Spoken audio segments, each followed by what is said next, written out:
No, siyabonga kakhulu sithatha ithuba sibone nabazali. Njengoba ubonile Uncle kuyaphithizela kuyahlangana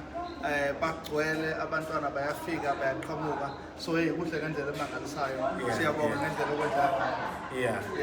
hayi no siyabonga so manje ungathini mhlawumbe komunye mhlawumbe osafisa ukuza noma usendleleni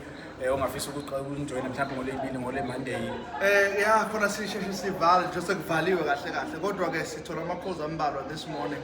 abantu abafisa ukuza namhlanje so if ungabe uyibona namhlanje le video and you're still thinking of coming, just call in today bese sizama ukuthi sikwazi uku-accommodate umntwana sibone ukuthi ama-resa awagcwala sekhona nama-class wethu asekhona asavulekile so if you see this video and you're willing to uletha umntwana wakho namhlanje sizokwazi ukumamukela bese simsiza ukuthi siqhubele phambili but nje hayi kuyasithizela impela siyabonga. Okay, awuphinde utshela abazali nje bakhumbuze ukuthi nibheka kusiphi nakusiphi ifundo nanokuthi nisiza kanjani abantwana bakhumbuze nje nalabo ongazi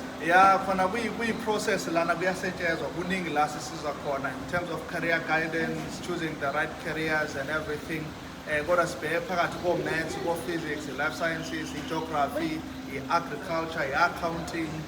siyazi ukuthi kunothisha be-maths lead yonke leyo nto lezo fundo zikhona noma boba nofunda nje lezi fundo siyaqala namhlanje kuyoze kushaya umhla ka-10 weekend so besihlela bafethu bazali asenze njalo asisukumelene imfundo yabantwana bethu sifuna ukuthi abantwana bethu bebe phambili ungafuni nje umntwana ukuthi umfuna ebele kodwa wena akukho kwenzayo ukuze umphushe nomntwana ukuthi aye phambili so siyabonga kakhulu Benere into yenzayo asibaphusheni bonke asibaphusheni bonke amadoda nasi nakho lasikhona sila